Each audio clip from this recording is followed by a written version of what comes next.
All right. Well, welcome back, everyone, to the Writer's Block podcast. And we are so excited to meet and talk to Carla Hayden today. She and I have been getting to know each other before hitting record, and it's just a real pleasure to meet you, Carla. And I've heard your name for many years, mostly through our mutual friend, Amy. But we're just so glad that you're here. Thanks for joining us today. It's such a pleasure to be with you guys today. Thanks for having me. Yeah, it's wonderful. And so um, I will do a little introduction, but I want you to fill in some details for us. You are a mentor and a coach for women entrepreneurs and writers. You are often referred to as, well, I heard you on the Jordan Rayner podcast as Clarity Carla. Do you still go by I'm Clarity? still Clarity Carla. I I love am. I love that. And then you also have other fun nicknames like Mentoring with Mama and Coffee with Carla. And then you also work with business owners and executive teams. You really help people get the tools and encouragement they need to meet their goals and probably find a lot of clarity, right, in that process. Absolutely. Yeah. So, tell us more about what you do, where you live, a little bit about what life looks like for you right now.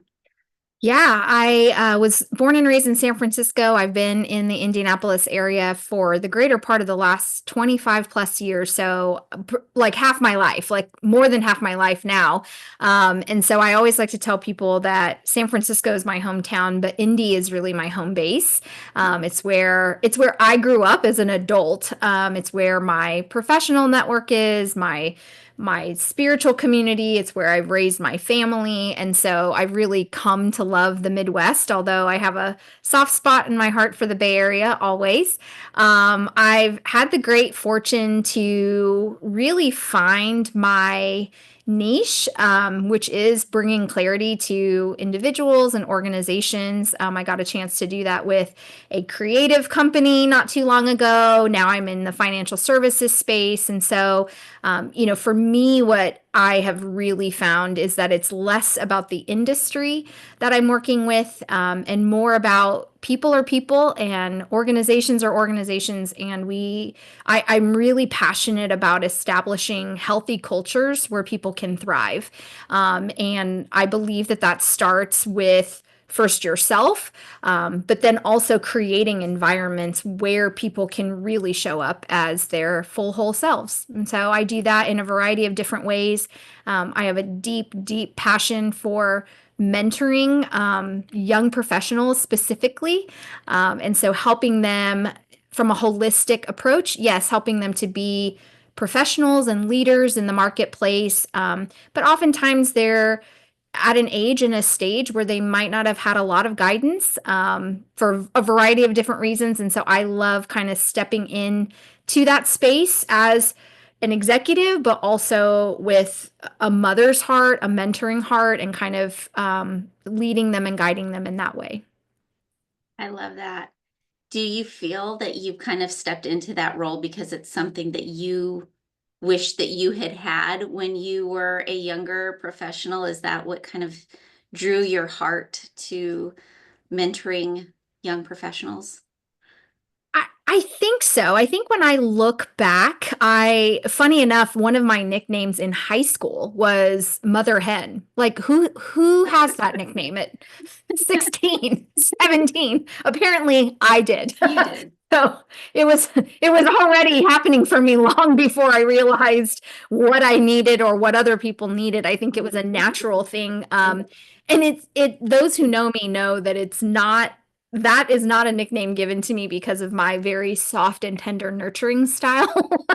I am a very direct leader, and so it's more of a protective nature. But I have found a way to navigate my assertive personality in such a way that I recognize it's because I'm very protective of people's destinies, their purpose, like what they're created for, and anything that hinders that or gets in the way of it, I'm like, let's attack it, or let's get rid of it, or whatever it is. And so I think that's one of the reasons. But the other reason for me is that I didn't have this like direct straight career ladder type of career. And I think that's the other thing is I really want to be able to sow into the lives of younger professionals, or even people who are maybe not young in age, but they're young in stage. They're new in their leadership, or they're new in their profession.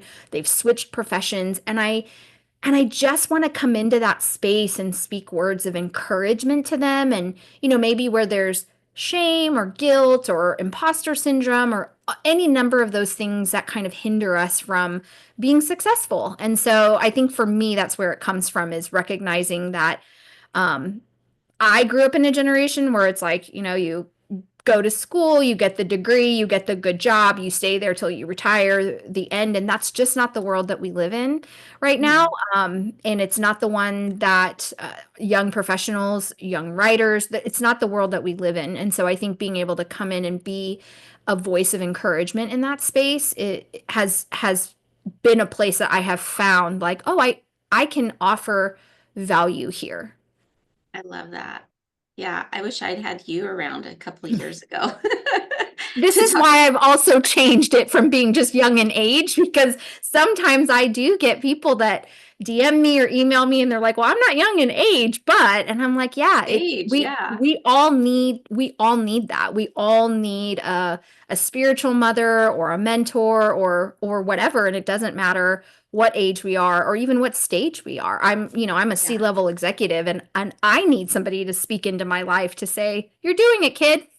Yeah, it's so true. And I think we forget that a lot of times, like even professional athletes, they still have coaches. Oh yeah. They still have like people who are mentoring them. We think of them at the top of their game. Same with high level executives too. Like they are the ones that often they need people speaking into their lives too. And so I think I love that you're doing that. And I mean, we're talking here mostly to writers who, if they're anything like me, they're not in a corporate setting necessarily in their writing practice. They're at home alone Yeah. in their office, right? And so that's a totally different kind of environment that we find ourselves in, but still one that really needs a lot of encouragement, a lot of clarity, because we can get so wrapped up in our own heads, our own, struggles that, and it's often very isolating. So how does that look for you? I know you've worked with creatives in the past. Mhm. Do you see that their needs are the same, but maybe the same but different, or completely different from those who are in the typical workforce? No, and I think that I have such a special heart for creatives. First of all, I think it took me a while to realize that we are all creative and that shows up in very different ways. I think I felt like, because I wasn't a visual artist or a painter, or I write. I am a writer. I'm not a published author, and I like to dance, but I'm not a dancer, and on all of these things. And so I thought, well, if I'm not monetizing that, then I must not be creative. And what I've learned over time is that creativity shows up in a lot of different ways.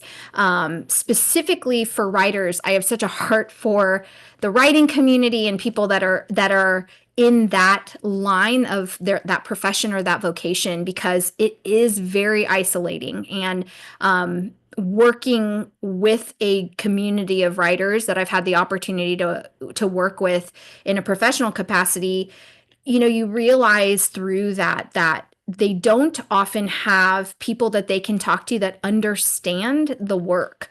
Unlike maybe a traditional corporate environment, it's pretty easy to explain the process of sales or marketing, or getting a product from in like thought to market.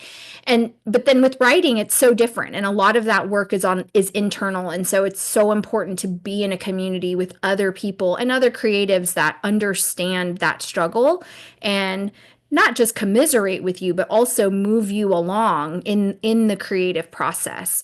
So I think that writers absolutely need that level of clarity or coaching or need to learn how to lead themselves well because they oftentimes are taking on multiple parts of the process, not just the writing, not just the art of writing. They're also handling so many other aspects of it, especially if they're wanting to be published writers. Yeah, absolutely. And that's one of the reasons why I love being a part of the writer's block because it is a community of writers and writing is kind of naturally an isolating, lonely process from time to time. So I think you're so right about that, that we need community around us. So what would you counsel a writer who, you said earlier about leading themselves well? Mhm. Um, there's a lot of ways that we can get off track, either like just being distracted, not taking advantage of our time wisely, discouragement, feeling like the whole kit and caboodle is on your lap as a writer, especially if you're trying to get traditionally published. Mhm. How do you encourage those writers to lead themselves well? Like what's involved in that? Do you have some thoughts about that? Yeah. I mean, I think being a good leader of ourselves, no matter what the profession or the vocation is, it starts with self-awareness. And that isn't a one and done thing. It's not a let me take a test, now I know the end. It's part of our ongoing maturity process. And so I think it's important to be situationally aware, what's going on in the world, what's happening, around me globally. I'll use that term kind of in quotes. I think it's important to be seasonally aware, which then also requires you to be self-aware in that, being able to notice and name things with clarity. So, Mhm. for example, do I know what season of life I'm in right now? And are my values and my priorities aligning with the current season that I'm in? Or am I trying to, if am I in a certain season and I'm trying to do things out of alignment with that? Do I know how I'm showing up in the spaces and the places that I'm finding myself in this season? And then is that how I want to show up? So I think it's those types of things of being self-aware, of being able to have that level of self-reflection. Just even like I said, noticing and naming. But part of self-awareness also requires an external mirror that can help us see the things that we might otherwise miss. And that we have a variety of different mirrors that we can use. I know that this is a faith-based community. So, for example, the Bible can serve as our spiritual mirror to help us understand we are created in the image of God. We're created to reflect his character, his beauty, his kindness, his love, his creativity. And so, are we aligning ourselves with what we're seeing there? Our faith community and our close friends can be relational mirrors to help us to see our blind spots and see the broccoli in our teeth, so to speak. But I love books and podcasts and personality and productivity assessments that can be like growth and development mirrors that can help us to really understand how we're perceiving the world, how we're processing information, how we're making decisions, how we're responding to challenges and opportunities. When I think about a mirror reflects back to me how I'm showing up in the world. Maybe I'm not aware of it because I'm on the inside of me, but that mirror is going to reflect that back to me. And it's going to reflect back to me how other people are experiencing me and where I have strengths, but equally where I might be getting stuck. I think my caveat on that though is it's not self-awareness unto kind of this navel gazing introspection. We're just always like thinking about self. We have to be able to take that data and that information and turn it into helpful action. So when I think about self awareness, I think about it through the lens of what is going to help me to learn more about myself that will lead me toward being a better steward of what's been entrusted to me, so that I can be a better leader of others in whatever space that looks like. And I think specifically to this community of writers, one thing that has been entrusted to you are words and the ability to be a storyteller. And stories help us make sense of the world. So even if the story that you're telling is fiction or it's fantasy or it's nonfiction, you think about the hero's journey. It's like your words, your ability to tell a story help people move from problem through testing into freedom. And so that's kind of how I look at it specifically for writers is being a good leader starts with self-awareness, but that should lead you to being a faithful steward of what's been entrusted to you. And then that's really that self-awareness and good leadership of self really becomes the foundation upon which is built being a good leader of others.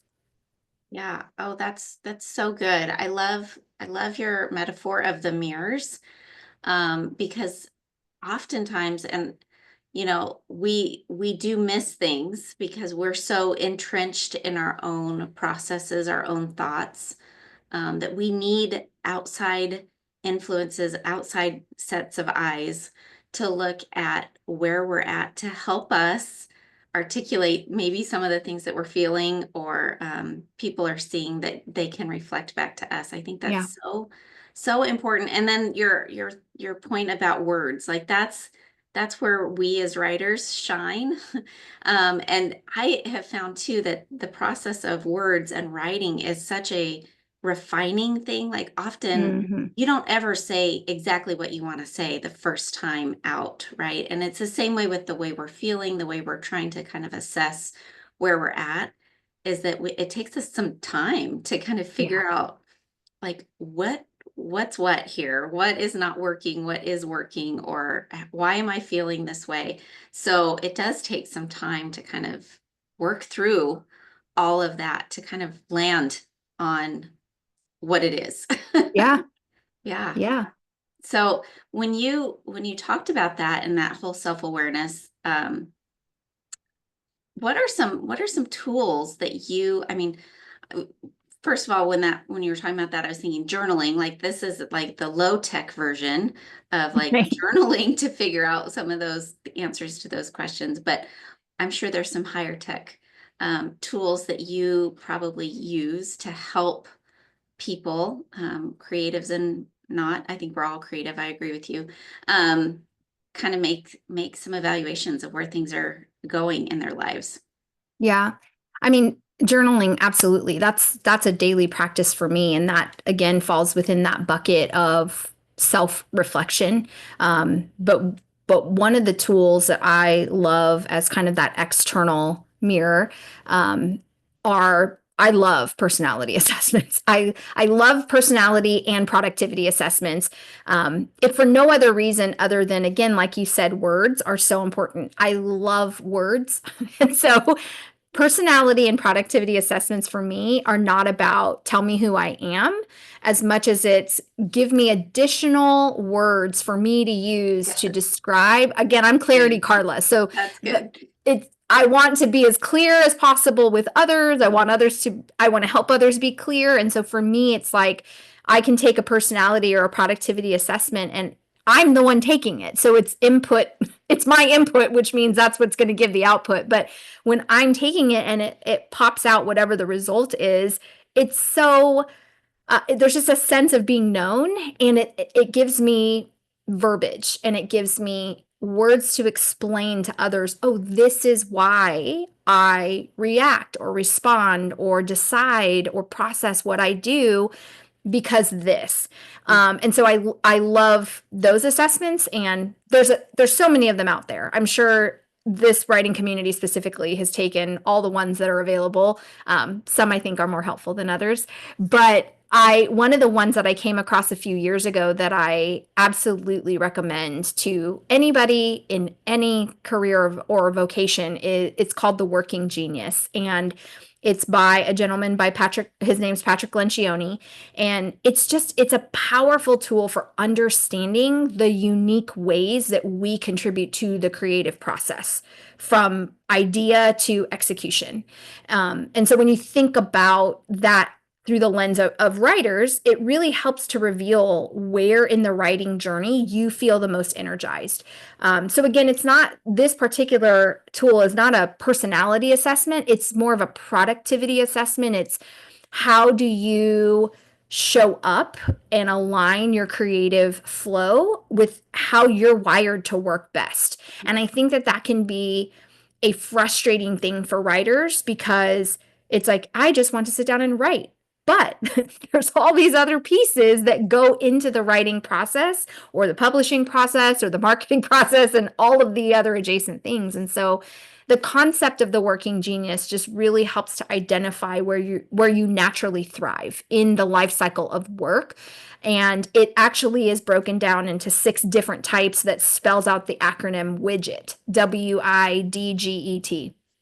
And so it stands for wonder, invention, discernment, galvanizing, enablement, and tenacity. And so the premise here is that each of the 2 areas or 2 types are our areas of genius. These are the areas that naturally energize us and give us joy.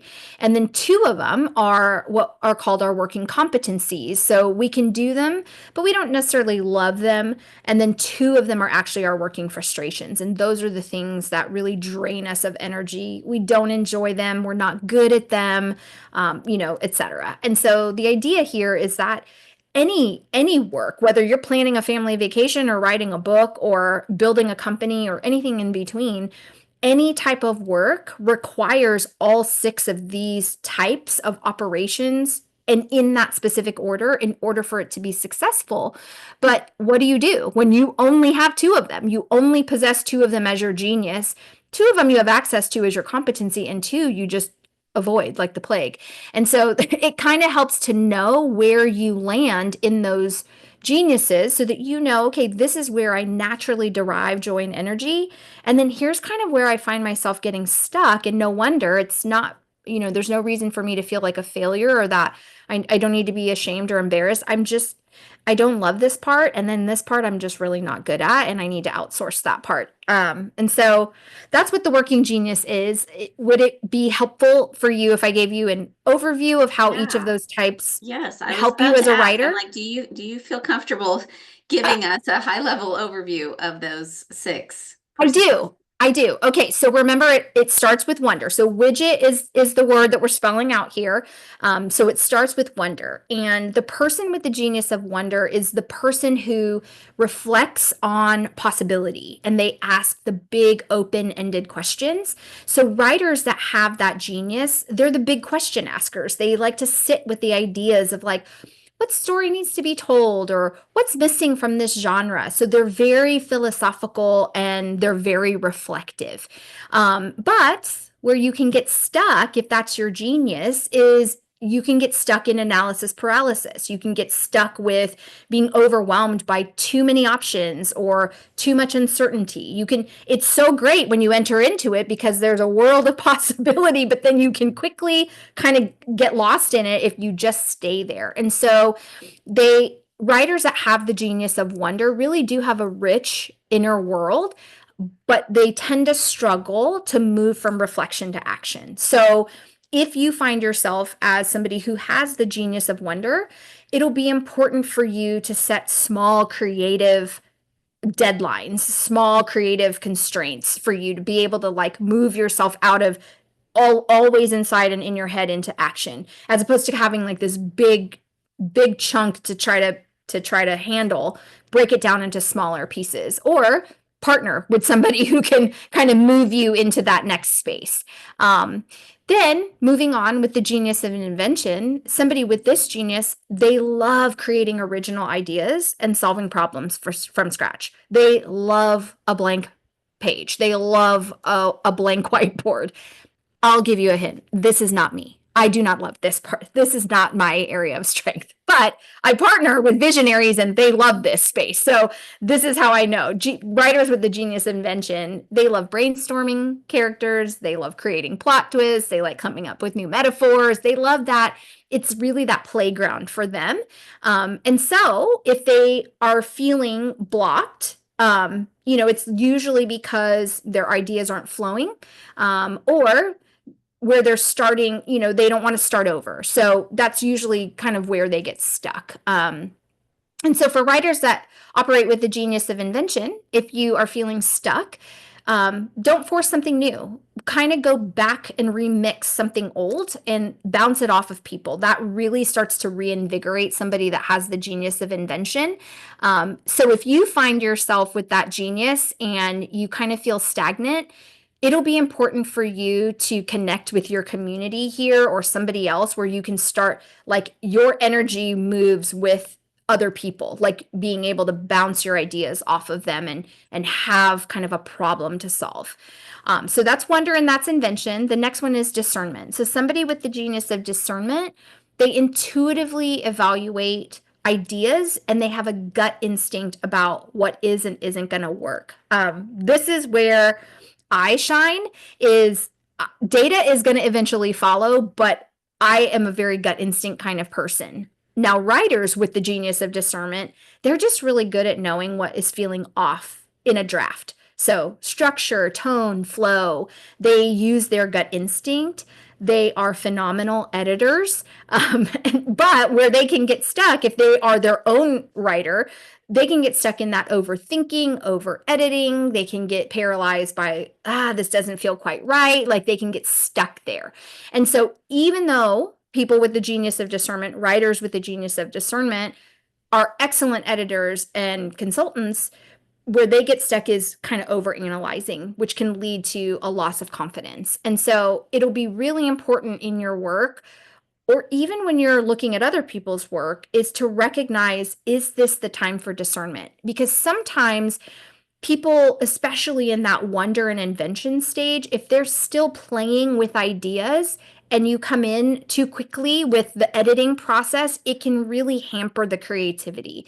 So it'll be important to kind of step back, come back with fresh eyes, or really ask that question, like, are we ready for the discernment? Are we ready for the narrowing down?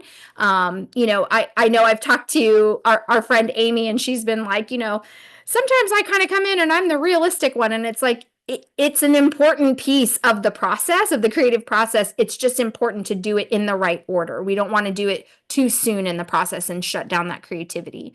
So we have wonder, we have invention, discernment. The next one is galvanizing. And this is the genius that really rallies others and inspires others to action. So people with the genius of galvanizing that are in the writing space, they are your energy spark. They're the ones that get the writing group moving. They start passion projects. They love launching a book. They're great as book launch managers. And so they tend to feel drained, though, when they don't get the response that they need to keep that energy going, or if projects are stalling.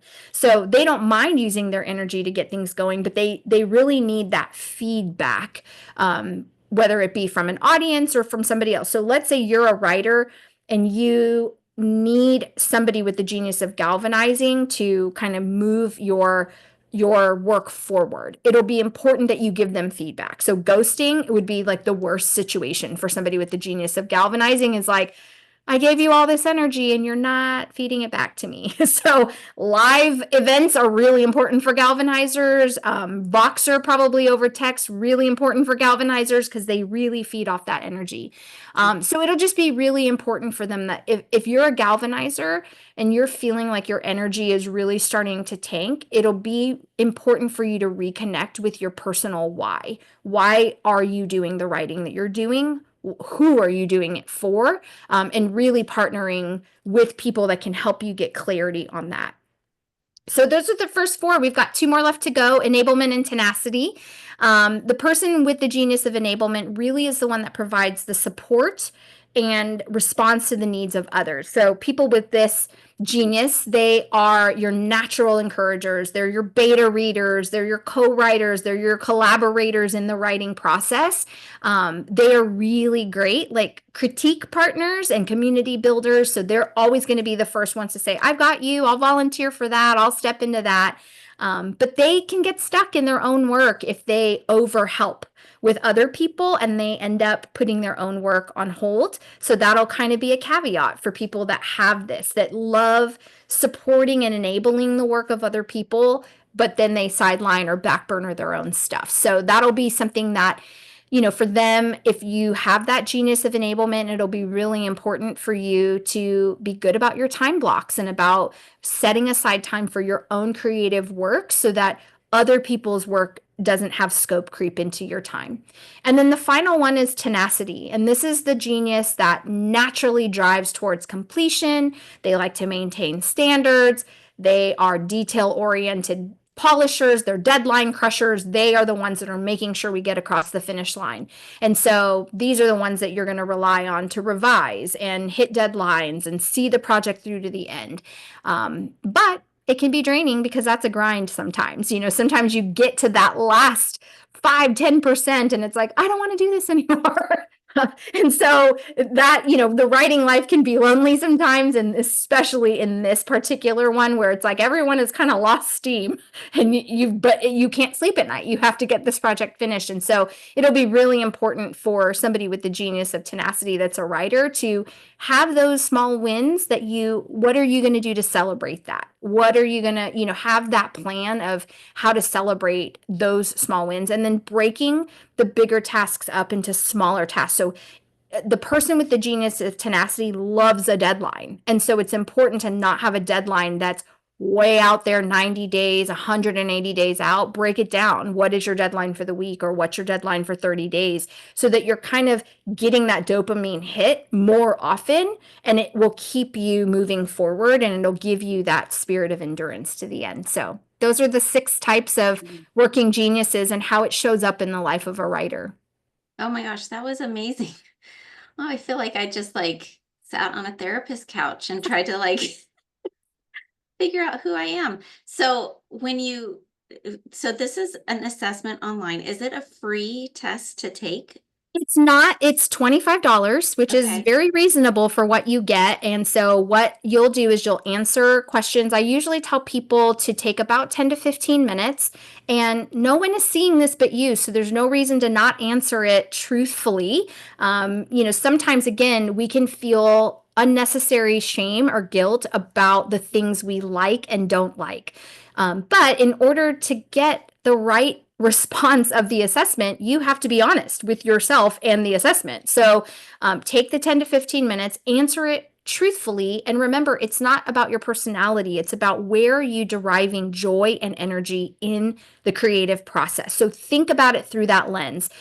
Some of you might not be writing full time right now. Some of you might be in a job that helps to pay the bills. But if you want to know where you live in your creative life, answer the question in accordance with, as a writer, what gives me joy and energy, not what do I do for my 9 to 5 to pay the bills, especially if that's not currently aligned with what you want to do as a writer. So then that way you really can get that understanding of, here's where these are the 2 things that are my geniuses.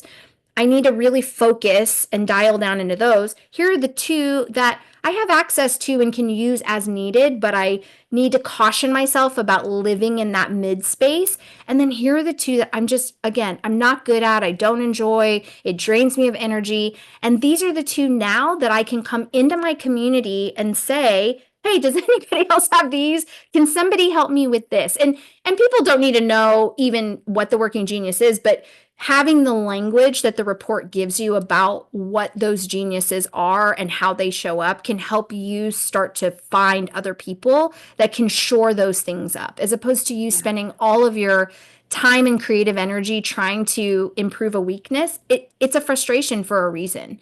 And it creates you getting stuck in your flow. And so that I think is probably going to be the biggest key there, is when you figure out that you have gotten stuck, you can either pivot, partner, or pause.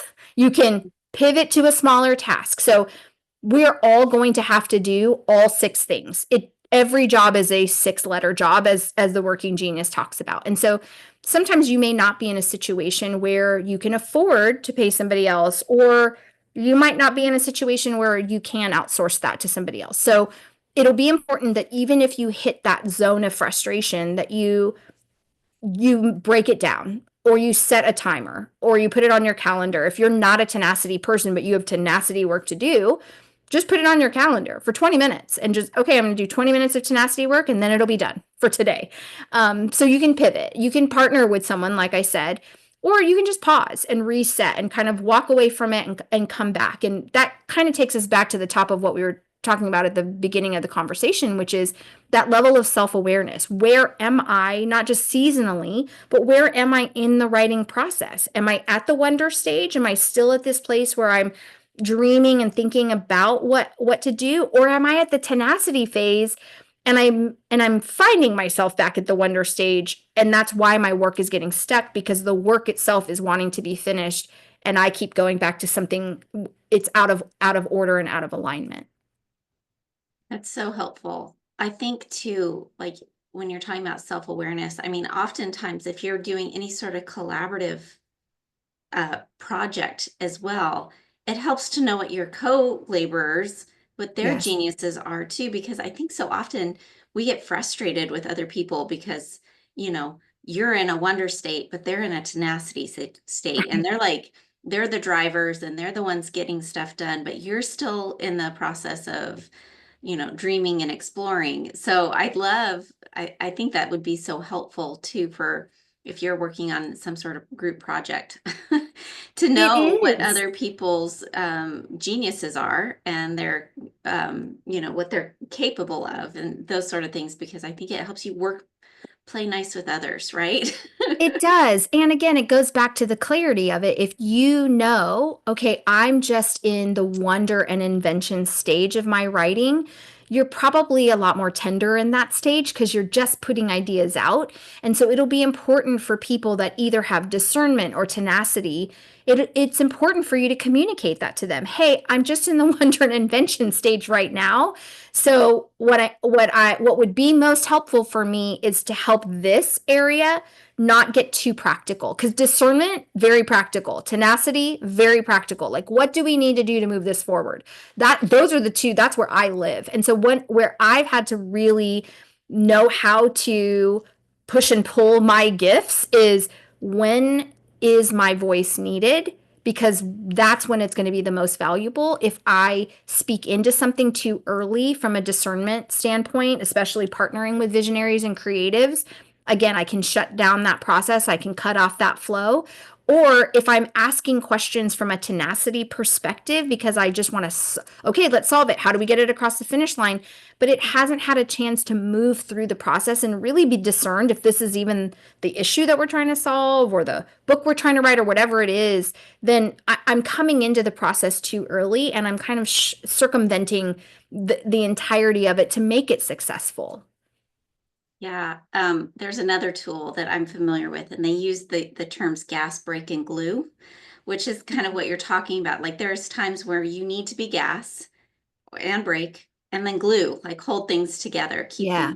keep the wheels on the bus kind of thing. So Yeah. I think that that's so important. And it's like you said, it's helpful to know it in your own heart, to be able to add the words to that, to your loved ones, to your family at home. Like, this is what I'm needing right now, because Yes. you've got that self-awareness. So you've sold me. I'm going to take this test. I feel like this is really, and That's great. I wish I was making money off of it. I'm not. I know, I wish I'm I could just give you, I'm just a natural evangelist for it. I love things that work and I love to help people. yes. So I'm like, do this. No, I love it. So I don't know if this is a helpful question for other people, but when you get the test back, does it give you those breakdowns of like, here's where you shine, here's where you need to watch out? Yes, it does. And Yeah. that's what I love about it is it'll tell you, here's, of the six, these are the two you lead with as your geniuses, these are your two competencies, these are your two frustrations. And then it'll tell you like the two together. So like I said, mine are discernment and tenacity. And so mine, I think it's called like the judicious accomplisher. So the pairing itself has a name when it's paired together, and it'll tell you Okay. how they work together. It's just as important to know how they work apart, because again, mine aren't right next to each other on the assembly line of the working genius. They're at different parts of the stage, but it's important for me to, again, to know what value I'm offering in a conversation or in a project. The extra part, the how it shows up for you as a writer, that won't be in there. That's just you and me. Yeah, Because I knew I was that's coming just to a speak to you bonus guys for our today. listeners today. Just a Exactly. bonus. Yeah. Oh, that's so great. And I liked too that you mentioned, the areas where you're most likely to find frustration is also, a place where you can ask a friend for help, maybe barter services, maybe Yes. go to outsourcing sites like Upwork or Yeah. Fiverr or whatever they may be, and get some extra help in the areas, because that's just going to lead to natural frustration if you're constantly living in a space where you're not thriving. So That's right. Yeah. that's so good. Wow. Well, Clarity Carla, I want to give the ladies on the call an opportunity to ask some questions, comments if you guys want to unmute. But as they do that, can you tell us where we can find you? And um, I know you have a podcast, don't you? Is I that right? Or ish. Yes. ish? Yes, When I saw when on your I get to website. it, Okay. yes, I do. So best place to find me probably is Instagram. I'm coffee underscore with underscore Carla. You can also go to coffeewithcarla.com. There's a number of different podcasts that I've been fortunate to be a guest on. Carrie, you and I were talking about the first time you ever heard me on a podcast was with Jordan Rayner. So that episode's there. I can't believe it's been a few years already. It feels like just yesterday, but I recently re-listened to it, and you just wonder, am I going to cringe about something I said 4 years ago? Thankfully it holds. Thankfully Yeah. it has aged well. That is a gift and a blessing, and I love Jordan Rayner. So what a Yeah. cool thing that you got to be on his podcast. So yeah, so check out coffeewithcarla.com or Instagram to get to know Carla better. So Yeah. we've got a few ladies on the call. I don't know if you guys have questions, but any questions too about the working genius? I was curious, is the order of the things, is that generally how a project progresses? Or is it Yes. how the analogy, It effort is. No, it goes? is. The order is just as important as the actual type. And so just keep in your mind, it spells widget. And so, every new endeavor starts with somebody wondering about how to make it better. The other thing that you'll learn if you do take the Working Genius assessment, or if you just look up different information about it, is that three of the geniuses are called responsive geniuses, and three of them are called disruptive geniuses. And disruptive sounds negative, but it's not. It's really where that is coming into a situation that might just be kind of coasting along. So, for example, wonder, which is the first genius in the order of operations, it's actually a responsive genius. It is somebody that is very comfortable and derives energy and joy from kind of stepping back and observing their environment and seeing what could be made better. What are the possibilities of this environment? And they are responding to what they are seeing or feeling or experiencing. And then you have invention that comes right after that, which is called a disruptive genius. Because if a wanderer is just left to stay in their inner world, nothing actually gets done. There's no answers to the questions. It's just questions. And so the invention genius comes in as a disruptive genius to say, okay, you have these questions. I have 15 answers for you. And then the discernment comes in as a responsive. So now the discernment genius is responding to whatever the invention was to say, okay, you have these 15 ideas, but let's discern that and distill it down to two, maybe three tops, so it's responding. And then galvanizing is a disruptive. Great, let's get out there, let's rally, let's do all the things. So you can see how it goes back and forth. It's responsive and disruptive. But yes, Amy, to answer your question, it is important that they flow in that order, because again, if you have somebody Maybe you've worked for these types of people. Visionaries tend to be invention and galvanizing. And so they come up with an idea that they believe is great, and then they're like, let's do this. And if they don't actually let the person with discernment in the middle come in and say, is it a good idea? Is it actually meeting the need? Without that, then you end up kind of just moving from like idea to doing, and you haven't vetted it to see if it's a good idea. And so it's really important to be able to have those steps. Now, it doesn't have to take a long time, but as long as you can kind of remember where you are in the process, you can even do it for yourself. Even if two of these are your working frustration, at least you can assess the situation and say, where am I in this process? Why do I feel stuck? Is it because I'm having to do work that's in my frustration, or am I doing work out of alignment of where the process actually is? Yeah, that's so interesting. It's so interesting. And to see that like all creative things have this process, right? And so often we want to skip over the I know. uncomfortable parts, and those all are really, really necessary. And so it's cool that you can know those things about yourself and shore up those weaknesses or enhance your strengths. That's so interesting. Do you go into businesses and do this assessment? I mean, is this part of your toolbox It when you're is. okay. It Yeah. is. In my role, I tend to be in roles where I either directly or have influence over hiring people. And so this is part of the assessment because a title is one thing, but what somebody is actually gifted at is important to align with even with companies where they are in their growth cycle. You know, they might need somebody to fulfill a role to get them through a particular season of growth. And then that person may or may not, depending on their genius, they may or may not be the best fit when you're through that season. And when I say season, I mean, we could be talking for a couple of years, but sometimes I think that's why companies are stagnant, and why sometimes they are at risk of going out of business is if they, for example, if they just have a ton of enablement tenacity people, that's great. You're getting the work done day in and day out. You're, dotting I's and crossing T's. But is anybody looking up to see, like, is this still the most effective way to approach our work? Are we still meeting a need in the market? If you have nobody in the wonder genius on your team, how do you know? And it's why companies like Blockbuster, like Kodak have gone out of business because they got really great at enablement and tenacity, delivering the thing that they were good at, but they didn't have anybody looking up and out onto the horizon and responding to the situation or responding to the world around them as things were changing to say, is this still the right work for us to do? Is this still the best way for us to approach it? So, yes, absolutely. I use it in every company I go into because I think it's, again, there are personality assessments which can tell us motivation, how people make decisions, how they communicate, but this one shows up with where do you derive energy and joy in the work process. Let's Mm, make sure that 80% of your job lives in your genius, not in your frustration. yeah. And how much happier and more productive businesses are when people are in the right seats, That's right. seats on the bus. That's right. Yeah, this is so good.